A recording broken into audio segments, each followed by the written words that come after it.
So how did Mark Barbecue get started? Well, it's funny. Mark Barbecue itself here started in 2018 physically, but in all reality, I've come to the realization that it kind of started back in 2015 and 16 without me knowing. And it's a part of my life that I never really thought played a huge role in this, but when I look back now, I really see that it did. 2015, I was medically retired out of the military, and I didn't take that as well as I thought I would.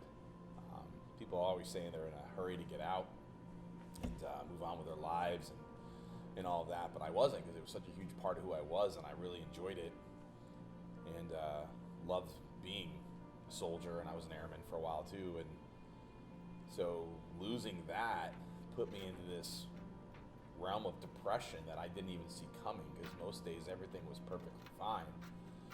And then you fast forward a little bit into February of 2016, and I'm at work, sitting in my truck at a job, and I have a pistol in my truck, and I'm sitting there all day long just thinking about ending it all for no real apparent reason other than my military career was gone. My family life was great. I had a good job, a decent boss. I mean, everything was fine. And it was that one thing, like I felt like my life's purpose was gone. And in that moment, I broke down. After work was over, I stayed parked where I was, and I kind of broke down. And I just raised my hands up and said to God, I don't know what to do anymore. I don't know who I am anymore. And I'm going to let you go ahead and take control of this and show me something. I believe in you, and I always have, but like, it's one of those moments where I don't know where my life's going, and I need some direction. So, as people say sometimes, what it is that they gave themselves to God and all this great stuff happened. It's not like something great happened overnight. It's not how it worked. I didn't immediately feel this like super weight off my shoulders. It didn't happen like that either. But little did I know making that first step was leading me towards where we are now here at Mark Barbecue. And, so fast forward, 2017, we moved back to Vermont. I buy the trailer, and I think that's when those moments of like God stepped in. I like to tell people all the time that this whole business for me has been really in a lot of ways divine intervention. So I'm sitting in the barbecue trailer that's parked at my house, and I'm getting it ready for spring, and I haven't got a contract for a permanent location yet, but I know I need this. And I had inquired about this great spot at Five Corners. So I dropped my head that day, and I'm just like, God and Dad. And I always say Dad, and when I say that, I'm referring to Mark Ivy, my father-in-law, who is a huge inspiration for the barbecue itself and for why I love Texas barbecue so much and why we do that here. I said, I need a sign. Is this the right choice? Are we going to get what we need to get going? And it's funny because it wasn't 20 minutes later and the phone rings, and it's Mr. Bushy, who owned Road Rescue at Five Corners, calling me up saying, hey, I got your voicemail about, wanting to set your trailer up here and sell barbecue. Why don't you come up and see me? And I met him up there an hour and a half later, and we came to an agreement, shook hands, and 2 weeks later I was putting the barbecue trailer at Five Corners, and you couldn't ask for a better location for a brand new food truck to start out with. We had a great summer. Things were going, pretty darn good. And, you have your highs and your lows. And again, I hit this other point where I asked myself, am I doing good barbecue? Is it really coming out the way I want? Because starting barbecue in Vermont was kind of interesting, as people hear their interpretation of barbecue wasn't where I grew up. It wasn't what I learned to do. It's very sauce heavy and mostly pulled pork. I had to actually give away samples of brisket to get people to try that. And it's so hilarious because that's one of our top sellers is our brisket. It's what we're known for. But then it wasn't. We had to give it away for people to try it. And I'm sitting there and I'm just worried that I'm not putting out a great product, or I need to do something more. And this gentleman who's been coming several times to the restaurant to eat comes in and he gets some food. It's just him. Usually he was with his wife. And he sits down and eats, and he comes back. It was a quiet day. And he comes back, and I'm about half an hour away from closing, and he goes, I just wanted to come tell you something that I hadn't told you before because I wanted to make sure it was going to be consistent. And he goes, I've had barbecue all over Texas. And he was from Texas. That I knew. He's naming places like Salt Lick and, Lockhart and everything else that are legendary places in Texas that I've been to and know that. I'm not thinking that my food's anywhere near that. And he's like, yours is as good or better than any of that. So about 20 minutes before Mark said that to me, again, it was one of those moments for no real reason, heavily stressed or anything. I dropped my head and I said, God and Dad, and again, I'm always talking about Mark, my father-in-law, when I say that. I'm like, just want a sign knowing I'm doing okay and I'm doing it right. And because carrying, Mark Barbecue, carrying my father-in-law's name and his love of Texas-style barbecue, like, it's really important to me that we do that right. And when he said his name was Mark as he walked away, and that was it, like a mic drop moment, I was like, oh my God, like, little signs. Typically, when you give yourself to God, or at least your belief into that, it's amazing how sometimes things become street signs. We go through our whole lives thinking that seeing is believing. And I think when you learn that believing becomes seeing, you start to see life differently, more openly. And so this business has been blessed from the day it started, right down to when we moved in here and started the actual brick and mortar. We're getting ready to celebrate our 2-year anniversary on the 10th. And I would have never have thought that I would be as successful as we are here, having a second restaurant and looking to open a third next year. But what kind of brings everything full circle for me is this year in general, 2020. Man, here's a year that no one could have predicted. We start out, January's January, it's quiet. It's not really all that busy, which is common for most businesses, but especially restaurants in January. Then all of a sudden, February hits, and this place is packed.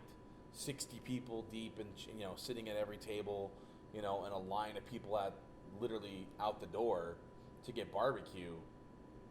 And we're running out of food every day, which is great because as we go until we sell out. But like every Friday and Saturday in February, it's doing that. And I'm just like, oh my God, this is crazy amazing. And then the 1st of March comes and COVID becomes a thing. And all of a sudden, we're in that first week of March and we're staring at a shutdown.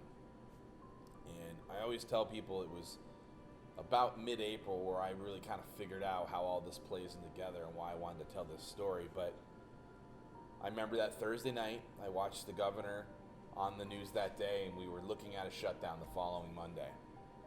And I called as much as my staff that was here into my office, which included all my managers at the time.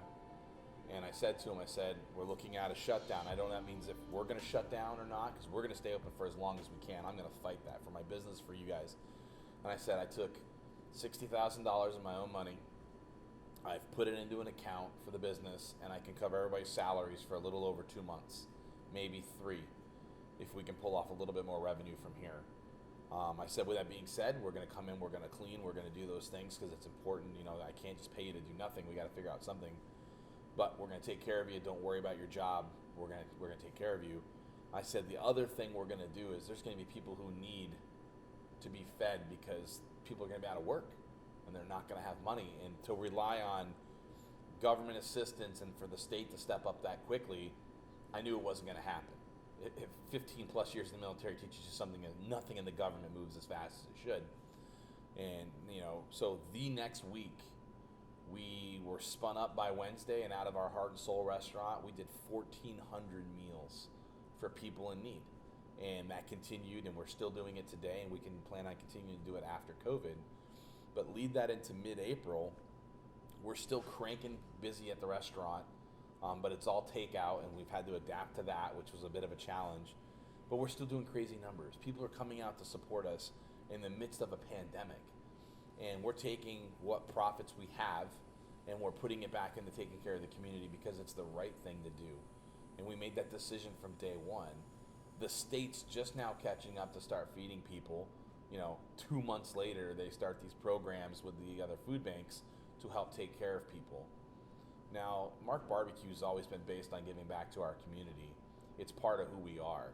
When I started this business, I said, we're about people, not profits.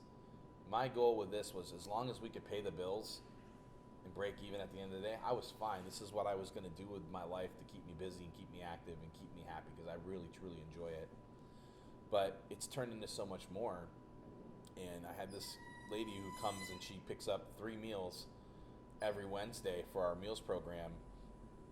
And they're not for her, they're for a family she takes care of that are in hospice. And she breaks down crying.